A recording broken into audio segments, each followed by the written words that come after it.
En 1888, Helena Blavatsky a publié dans la Doctrine secrète quelque chose qui a fait trembler les académies du monde entier. Elle a révélé que les géants dont parlent toutes les mythologies anciennes n'étaient pas des légendes. C'étaient des êtres réels qui ont marché sur cette terre il y a des millions d'années. La 4e race racine, les Atlantes, des êtres de 4 à 5 mètres de hauteur, dotés de technologies que nous redécouvrons à peine aujourd'hui.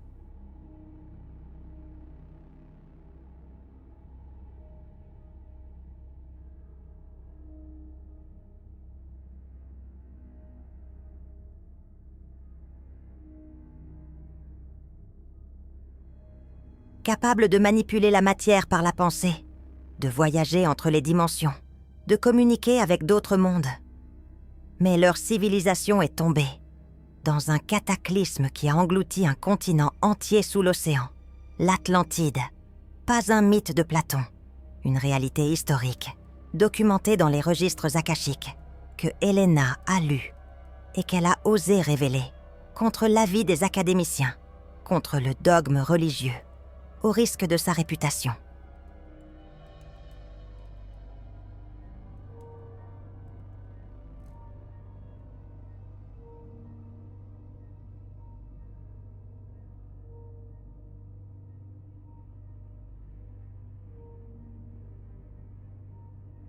Dans les prochaines minutes, vous allez découvrir la véritable histoire des géants et pourquoi ce savoir a été supprimé pendant des millénaires.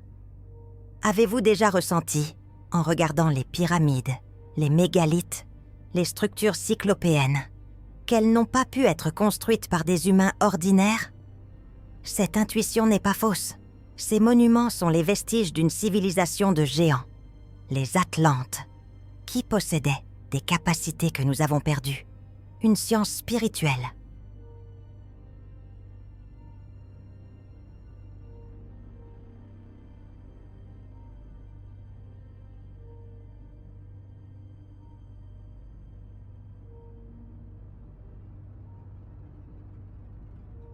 Une technologie basée sur l'énergie éthérique, la manipulation des forces naturelles par la conscience. Helena Blavatsky a passé 7 ans au Tibet, de 1868 à 1875, à étudier avec les maîtres ascensionnés, dans des monastères secrets, où sont conservés les registres akashiques, les chroniques de toute l'histoire de l'humanité, écrites non pas sur papier, mais dans l'éther même, dans la mémoire cosmique, accessible seulement aux initiés.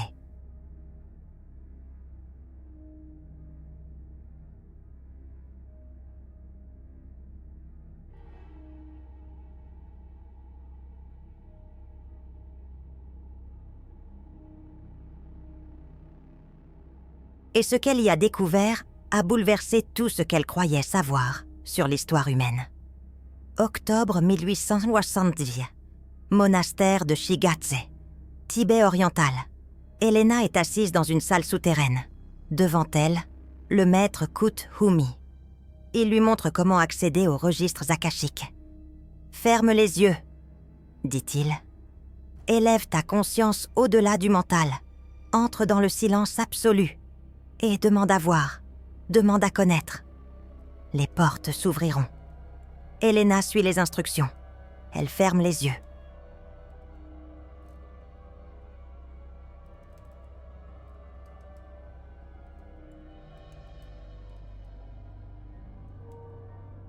Sa respiration ralentit, devient presque imperceptible. Sa conscience s'élève, monte, monte encore. Et soudain, elle voit. Des images apparaissent, claires, vivantes, comme si elle regardait un film. Mais ce ne sont pas des images externes. Elles émergent de l'intérieur, de la conscience universelle, des registres eux-mêmes. Et ce qu'elle voit la laisse sans voix. Un continent immense, là où se trouve maintenant l'océan Atlantique. Des cités gigantesques, des temples pyramidaux.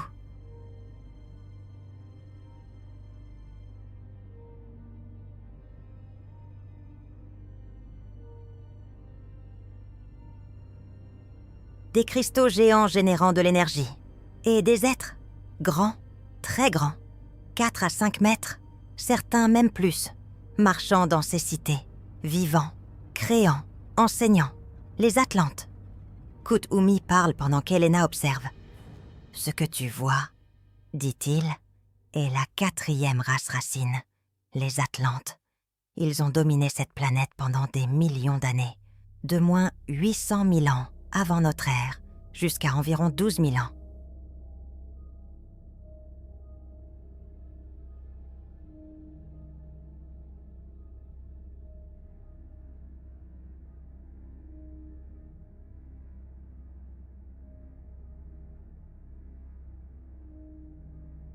Leur civilisation a atteint des sommets que l'humanité actuelle, la 5e race racine, n'a pas encore retrouvés. Ils maîtrisaient l'électricité éthérique. Ce que vous appelez maintenant électricité n'est qu'une ombre de ce qu'ils connaissaient. Ils utilisaient des cristaux pour capter et amplifier les énergies cosmiques, pour alimenter leurs villes, leurs vaisseaux, leur technologie. Ils pouvaient léviter des objets massifs par la pensée concentrée.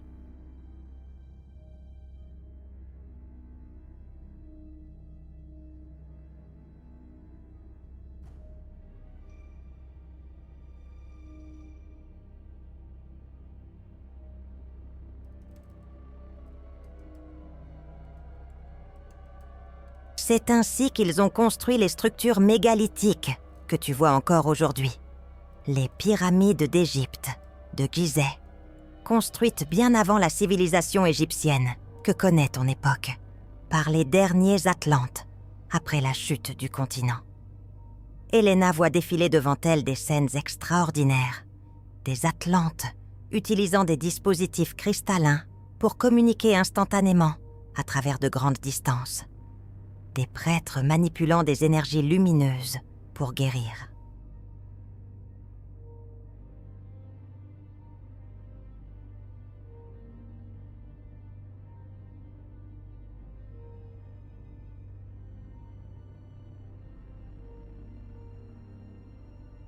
Des savants créant des formes de vie artificielles, des architectes érigeant des temples colossaux en quelques jours, par la lévitation, par le son, par la vibration.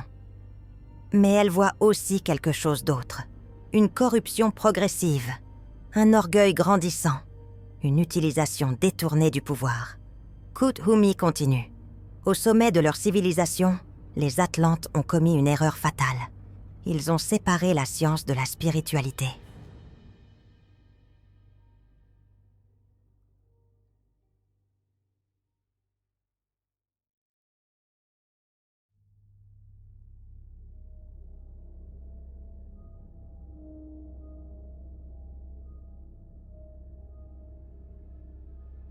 Ils ont commencé à utiliser leur technologie pour dominer, pour conquérir, pour manipuler. Une partie de la population, les prêtres initiés, les fils de la loi de 1, ont continué à honorer les principes divins. Mais une autre partie, les fils de Bélial, ont choisi le pouvoir matériel, l'ego, la séparation. Et cette division a causé leur chute. Elena voit maintenant le cataclysme. Des tremblements de terre massifs, des volcans entrant en éruption simultanément.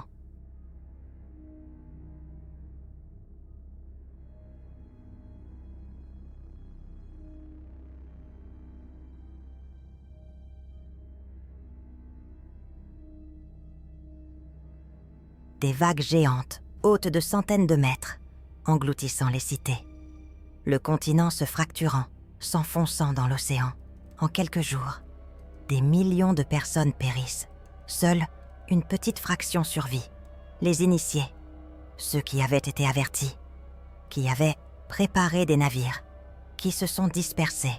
Certains sont allés en Égypte, d'autres en Amérique centrale, d'autres encore en Inde, au Tibet. Ils ont emporté avec eux des fragments de la connaissance atlante, des cristaux.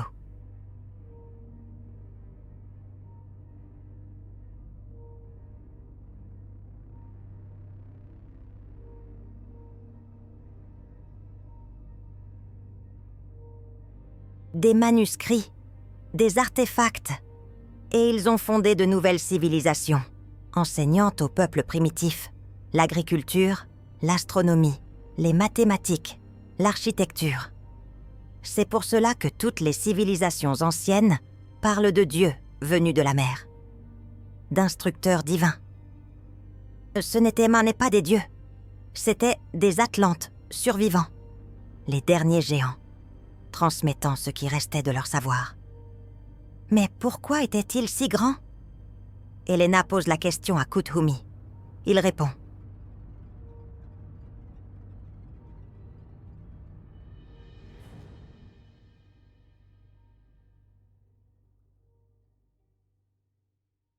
Les premières races racines étaient des êtres éthériques, sans corps dense. La première race, les Swanés, était purement spirituelle. La deuxième race, les nés de sueur, avaient des corps semi-éthériques.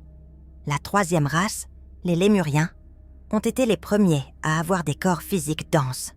Mais ces corps étaient immenses, 6 à 7 mètres de hauteur, parce que la gravité terrestre était différente, l'atmosphère plus dense, l'énergie vitale plus abondante.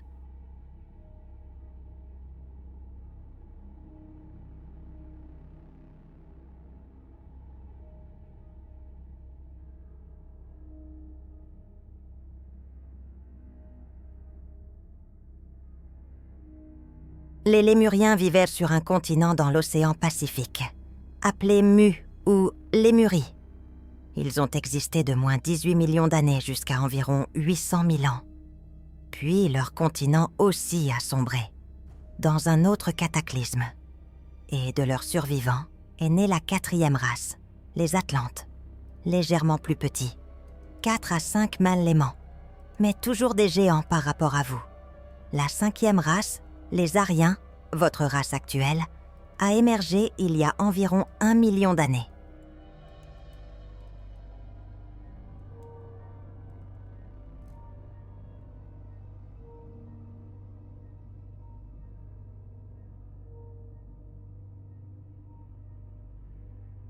Au début, vous aussi étiez plus grand, 3 à 4 mètres.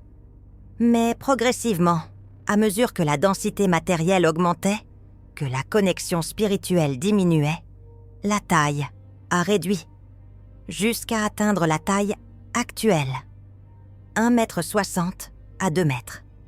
Et ce processus continuera. La 6e race, qui commencera à émerger dans quelques milliers d'années, sera encore différente, plus éthérique, moins dense, car l'humanité remontera progressivement vers l'esprit, complétant le cycle.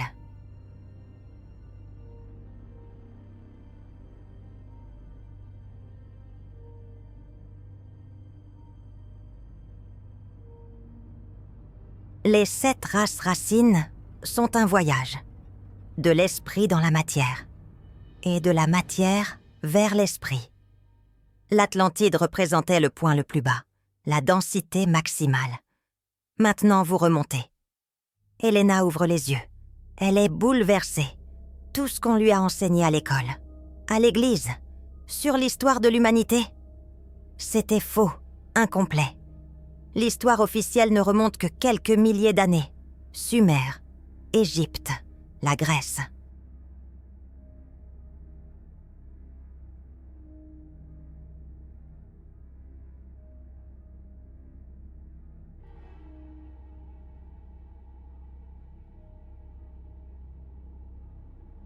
Mais l'histoire réelle de l'humanité s'étend sur des millions d'années. Des civilisations entières ont existé, ont prospéré, ont chu et ont été oubliées, effacées par les cataclysmes, par le temps, par ceux qui contrôlent le récit historique. Kuthumi pose sa main sur l'épaule d'Elena. « Ce que tu as vu aujourd'hui, dit-il, tu dois le transmettre. Pas tout, pas maintenant. L'humanité n'est pas prête pour tout.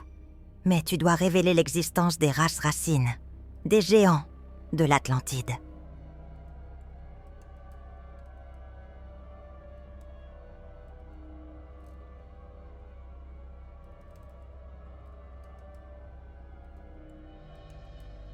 de la Lémurie, pour que les âmes qui se souviennent puissent reconnaître, pour que les Atlantes réincarnés sachent, pour que la mémoire ne soit pas perdue. Les années suivantes, Elena étudie intensivement. Elle accède aux registres akashiques de nombreuses fois. Chaque fois, elle découvre plus de détails. Sur la technologie atlante, les cristaux de pouvoir. Certains Atlantes utilisaient des cristaux géants, hauts de plusieurs mètres, pour capter l'énergie solaire et cosmique.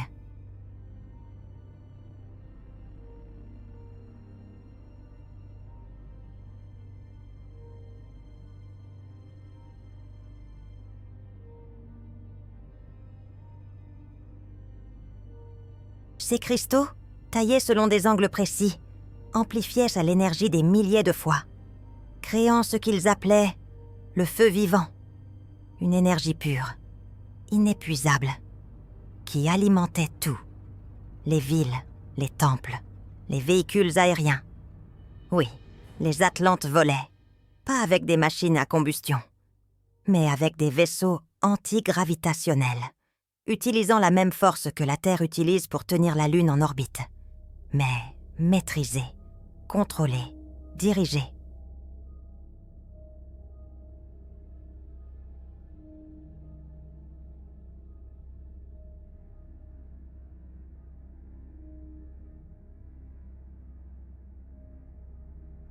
Ils pouvaient voyager à travers les continents en quelques heures. Certains disent même qu'ils avaient qu'à commencer à explorer d'autres planètes. Mars, Vénus, la Lune, établissant des colonies. Mais cela reste incertain. Ce qui est certain, révèle Kuthumi, c'est leur maîtrise de la génétique. Les Atlantes connaissaient les secrets de la création de la vie. Ils ont créé des hybrides, mélangeant des espèces, créant des êtres qui n'existaient pas naturellement.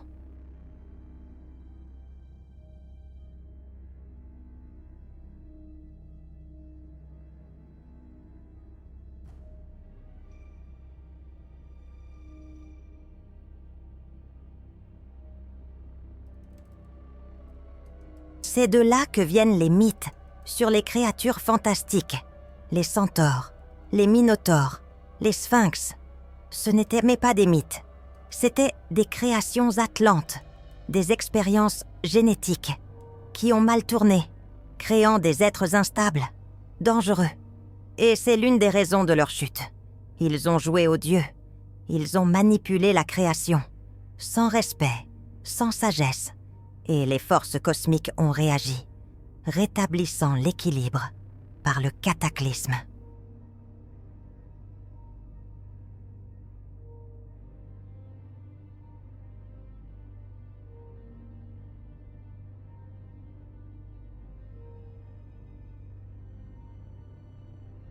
Elena découvre aussi la vérité sur les vigilants, les veilleurs, dont parlent les textes anciens, le livre d'Enoch, les textes sumériens, ces êtres qui sont descendus des cieux, qui se sont unis avec les filles des hommes et qui ont engendré les Néphilim, les géants.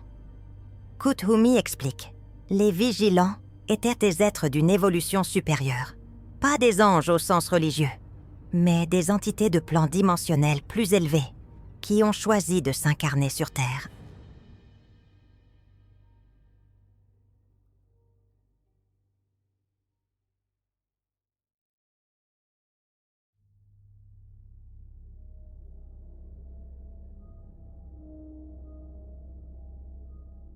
Pendant l'époque lémurienne, pour aider l'humanité naissante, certains l'ont fait avec de bonnes intentions. Ils sont devenus des instructeurs, des guides, les Kumaras, les seigneurs de la flamme. Mais d'autres ont été séduits par la matière, par les sensations physiques, par le pouvoir. Ils se sont liés à des femmes humaines, et de ces unions sont nés des hybrides, des êtres à moitié divins, à moitié humains, les géants, les Néphilim, qui possédaient une force extraordinaire.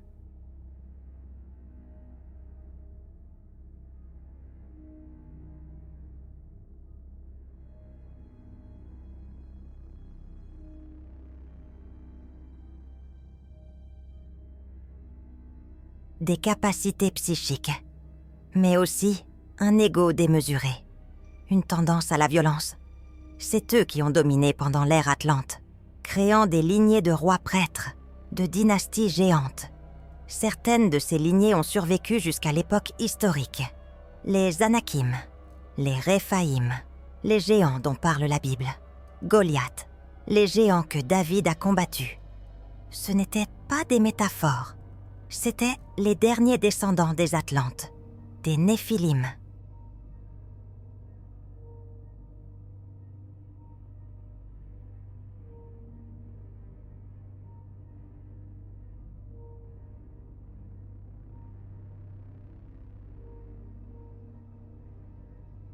Dont la taille diminuait génération après génération, mais qui restait plus grand que les humains ordinaires.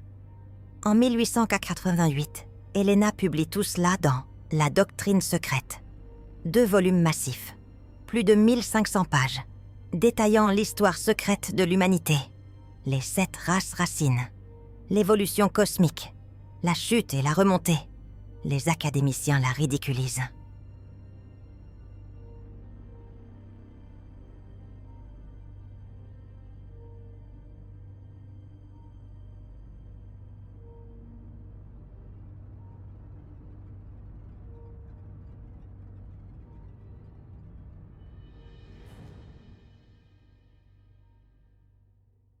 Comment ose-t-elle contredire Darwin?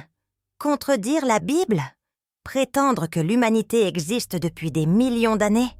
Que des civilisations avancées ont existé avant l'histoire connue? C'est de la folie, disent-ils, de la fiction, de la fantaisie. Mais Helena ne vacille pas.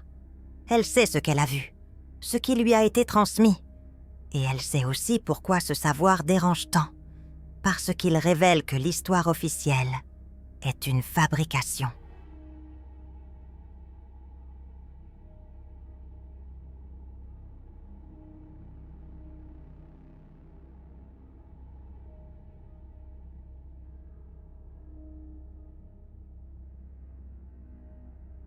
Que ce qu'on enseigne dans les écoles est incomplet, délibérément, pour maintenir l'humanité dans l'ignorance, pour qu'elle oublie son véritable potentiel, son héritage atlante, ses capacités dormantes.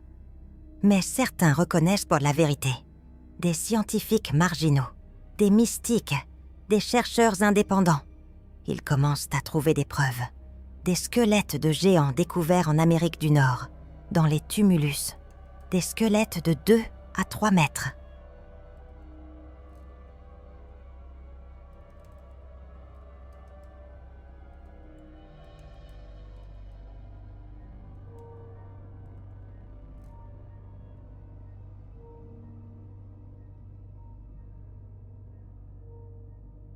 Enterrés avec des artefacts étranges, des outils trop grands pour des humains ordinaires, des armes massives. Mais curieusement, ces découvertes disparaissent, les musées les acquièrent, puis les cachent dans des réserves, loin du public, ou les détruisent, sous prétexte qu'ils ne correspondent pas aux récits scientifiques acceptés. Des structures mégalithiques trouvées partout dans le monde. Baalbek au Liban, avec ses pierres de 1000 tonnes. Sacsayhuaman au Pérou.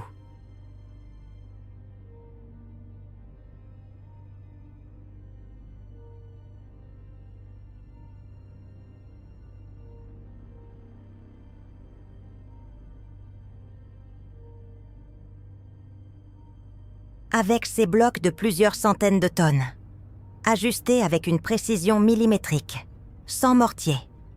Comment les civilisations anciennes, avec leurs outils primitifs, auraient-elles pu accomplir cela? La réponse officielle, avec beaucoup de temps et de main-d'œuvre. Mais Helena sait, ces structures n'ont pas été construites par des humains ordinaires. Elles ont été construites par les Atlantes, par les géants, utilisant la lévitation, le son, les vibrations.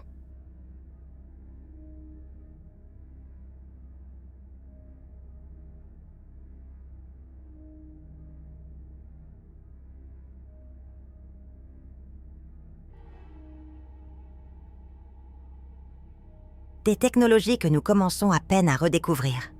Des pyramides découvertes sur tous les continents.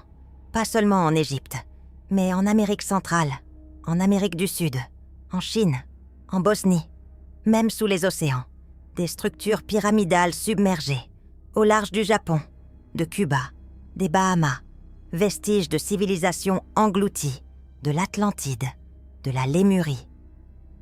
Mais l'archéologie officielle refuse d'explorer sérieusement, refuse de reconsidérer ces théories.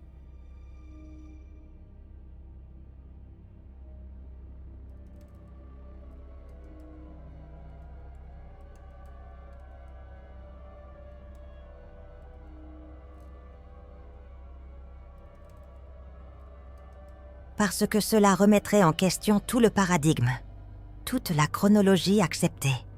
Et ceux qui contrôlent le savoir ne veulent pas cela. Ils veulent que l'humanité reste petite, limitée, ignorante de son passé glorieux, de son potentiel divin.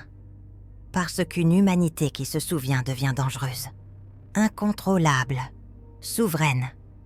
Kuthumi révèle à Helena des détails précis sur la chronologie atlante. La civilisation atlantéenne, dit-il, a traversé 4 périodes majeures.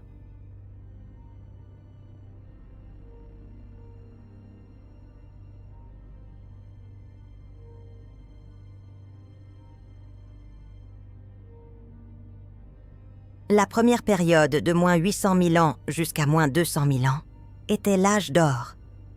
Les Atlantes vivaient en harmonie totale avec la nature. Leur technologie était complètement organique, basée sur la collaboration avec les forces élémentales, avec les Devas, les esprits de la nature. Ils cultivaient des cristaux vivants, qui croissaient comme des plantes, mais qui avaient des propriétés électromagnétiques extraordinaires. Ces cristaux servaient à tout, communication.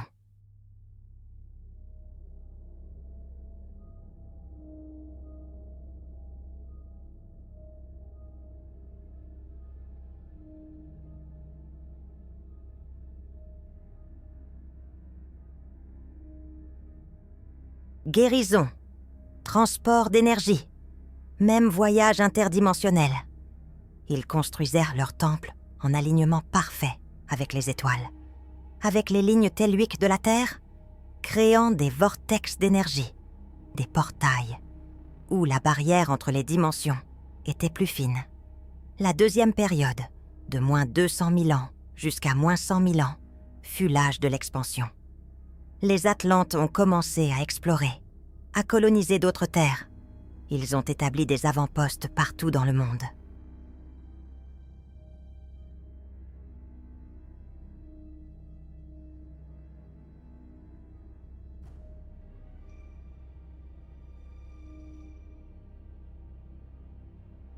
En Égypte, en Amérique du Sud, en Asie, partout où on trouve aujourd'hui des structures mégalithiques, inexpliquées. C'était leur colonie, leur centre de communication, relié télépathiquement à la capitale de l'Atlantide, Poséidia, une cité de cristal pur, située au centre du continent, avec une pyramide géante au sommet, haute de plusieurs centaines de mètres, qui servait d'antenne cosmique, captant les énergies des étoiles, les redistribuant à travers tout le réseau de la planète.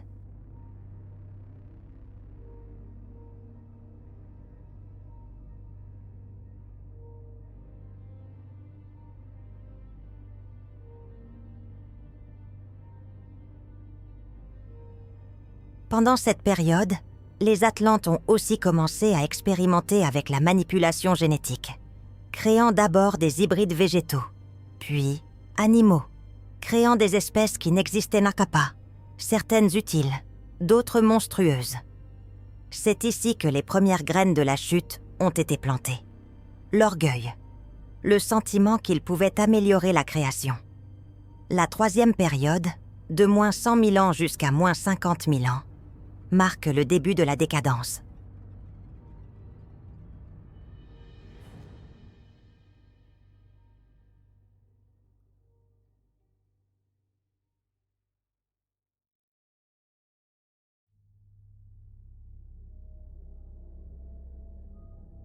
La société atlante s'est divisée entre les fils de la loi de 1, qui maintenaient à les principes soient spirituels, et les fils de Bélial, qui cherchaient le pouvoir matériel. Cette division n'était pas juste philosophique, c'était une guerre, subtile au début, puis ouverte. Les fils de Bélial ont développé des technologies de plus en plus dangereuses, des armes utilisant l'énergie cristalline, capables de détruire des cités entières, des dispositifs de contrôle mental, pour asservir les populations.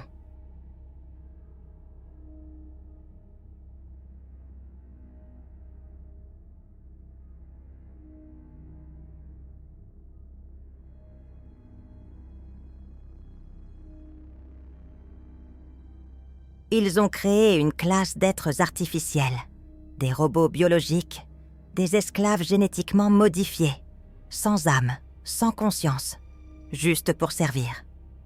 Les fils de la loi de 1 se sont retirés, dans des communautés isolées, préservant le savoir sacré, sachant que la fin approchait, recevant des avertissements des maîtres, des plans supérieurs, que le continent allait sombrer, qu'ils devaient se préparer.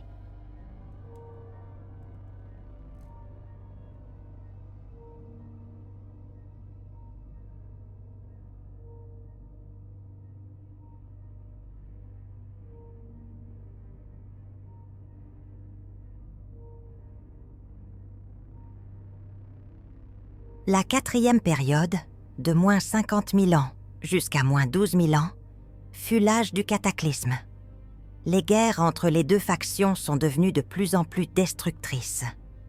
Les fils de Bélial ont construit le Grand Cristal, un cristal de pouvoir massif, plus grand que tous les autres, destiné à être l'arme ultime, capable de canaliser l'énergie du soleil, de la concentrer, de la projeter comme un rayon de destruction.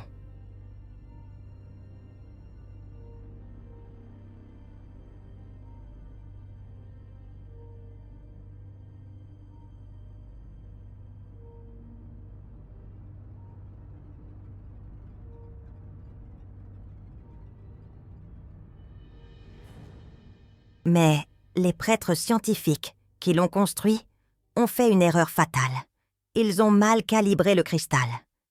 Et lors de sa première activation, au lieu de projeter l'énergie vers l'extérieur, il l'a déchargée dans la Terre elle-même, déstabilisant les plaques tectoniques, créant une réaction en chaîne. Des tremblements de terre massifs ont commencé, puis des éruptions volcaniques, simultanées, partout sur le continent. La Terre s'est fracturée, le niveau des mers a monté.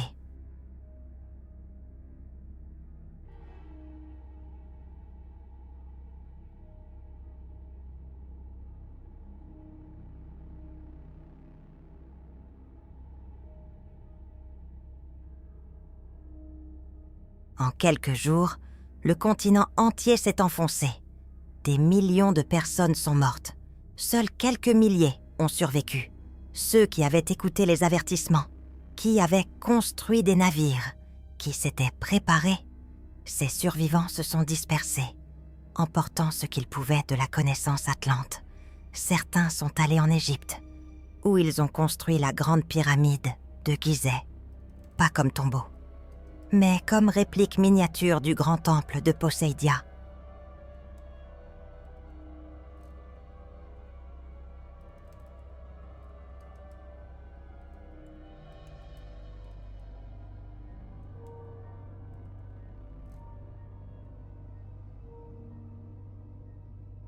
Comme centre d'initiation, comme bibliothèque de la connaissance atlante encodée dans la pierre, dans ses proportions, dans ses chambres secrètes.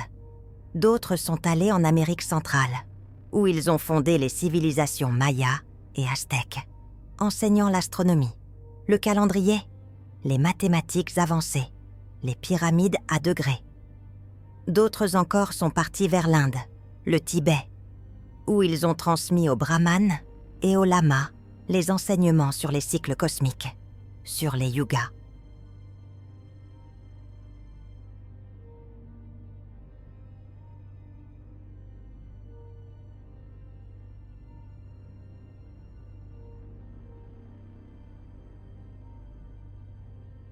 sur les races racines.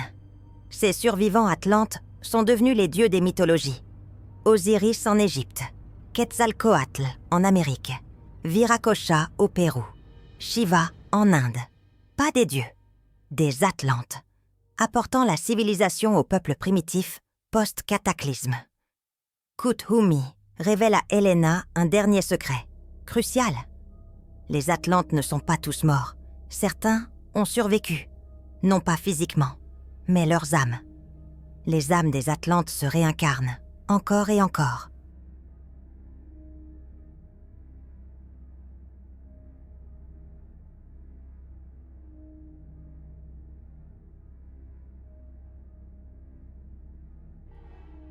Et beaucoup sont incarnés maintenant. Dans cette époque, vous qui regardez cette vidéo, beaucoup d'entre vous êtes des Atlantes réincarnés. C'est pour cela que vous êtes attirés par cette connaissance, que vous vous souvenez, vaguement, dans vos rêves, dans vos intuitions. Vous avez des mémoires de la grande civilisation, de la technologie perdue, du cataclysme. Et vous portez en vous la mission de ne pas répéter les mêmes erreurs, de réintégrer la spiritualité avec la science.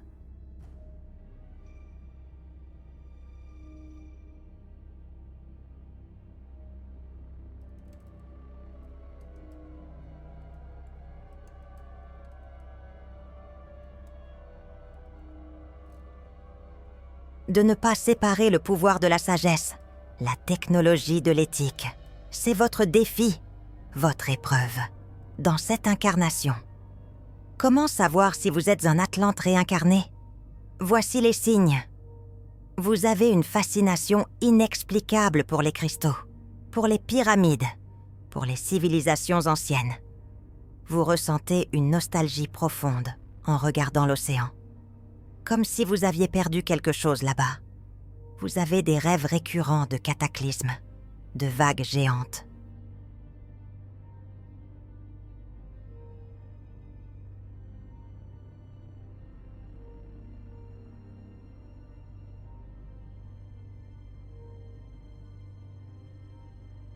De continents s'enfonçant. Ce ne sont pas des peurs irrationnelles, ce sont des mémoires d'âme.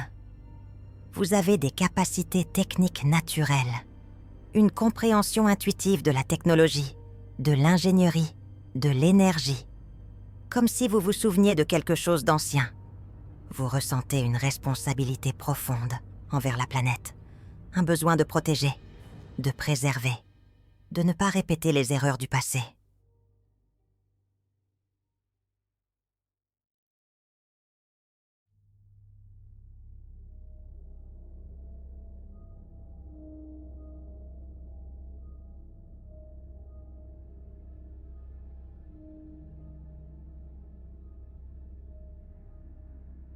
Et surtout, vous savez, au plus profond de vous, que l'humanité est capable de beaucoup plus, que nous avons des pouvoirs dormants, que la conscience peut façonner la réalité, que nous sommes des créateurs, pas seulement des créatures.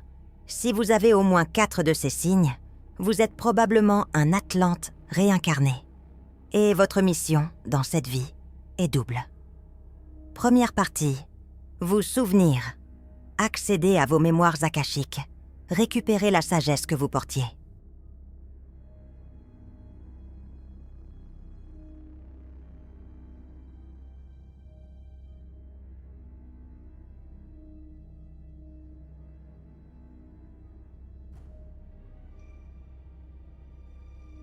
Les connaissances que vous aviez, pas pour les utiliser de la même manière, pas pour construire le même type de civilisation, mais pour intégrer cette sagesse dans une nouvelle conscience. Une conscience qui unit science et spiritualité, pouvoir et compassion, technologie et respect de la nature. Deuxième partie, enseigner, transmettre, éveiller d'autres âmes, rappeler à l'humanité son véritable héritage, pas pour créer de la nostalgie, mais pour inspirer, pour montrer ce qui est possible.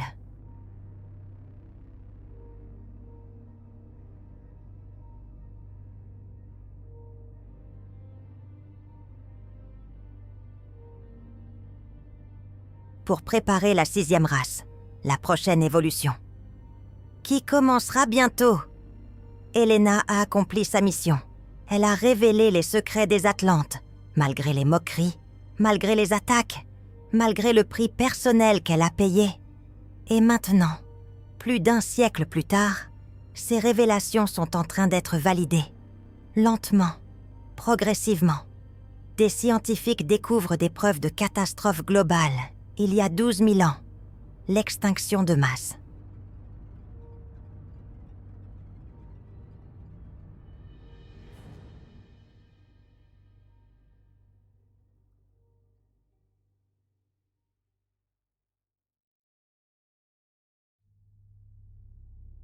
La montée soudaine du niveau des mers. Des civilisations qui disparaissent du jour au lendemain. Des archéologues trouvent des sites submergés, des villes sous-marines, des structures qui ne devraient pas exister selon la chronologie officielle. Des chercheurs revisitent les mythes et réalisent qu'ils contiennent plus de vérités historiques qu'on ne le pensait. Les histoires de déluges dans toutes les cultures, les récits de géants, de civilisations perdues, ce ne sont pas des inventions.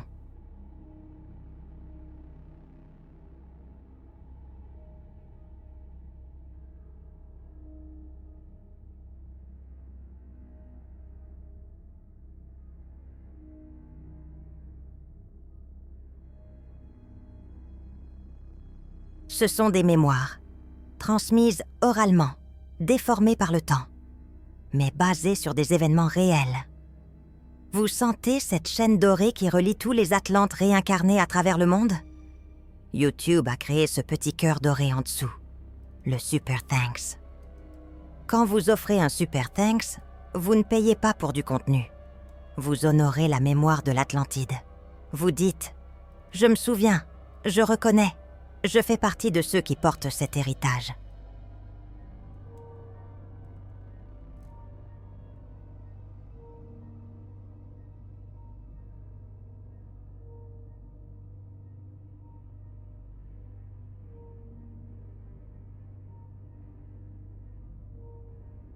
Chaque Super Thanks est comme un cristal de pouvoir allumé, une étincelle de l'ancienne sagesse réactivée. Le montant ne compte pas, c'est l'intention, c'est la reconnaissance, c'est une âme atlante qui se connecte avec d'autres, reformant le réseau, la grille, la chaîne dorée qui existait autrefois et qui doit se reformer maintenant, pour la nouvelle ère. Helena Blavatsky est morte en 1891. Mais son œuvre continue.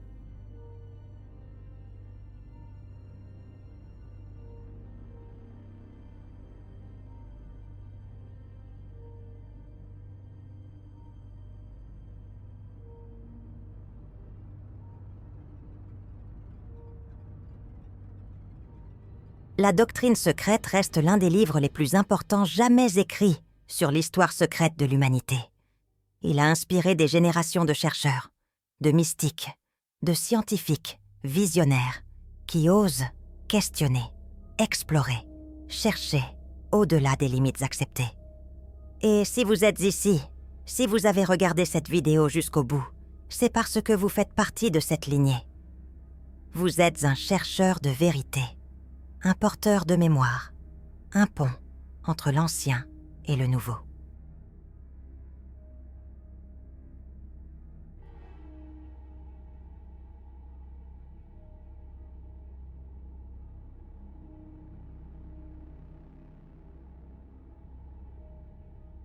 Vous êtes venu dans cette vie pour vous souvenir, pour réveiller, pour reconstruire. Pas l'Atlantide physique, mais l'Atlantide spirituelle, la sagesse sans l'orgueil, le pouvoir sans la corruption, la technologie au service de la vie, pas de la domination. Êtes-vous un Atlante réincarné? Ressentez-vous l'appel de l'océan, les mémoires des cristaux, la nostalgie d'une civilisation perdue? Écrivez dans les commentaires. Je me souviens de l'Atlantide, pas pour prouver quoi que ce soit.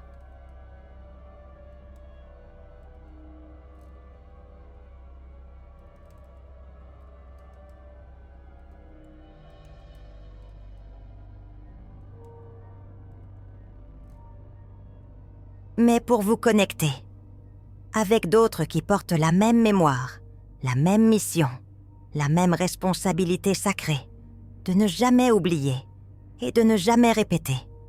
Les erreurs qui ont causé la chute, la nouvelle Atlantide s'élève, pas dans l'océan, mais dans la conscience collective, et vous en êtes les bâtisseurs,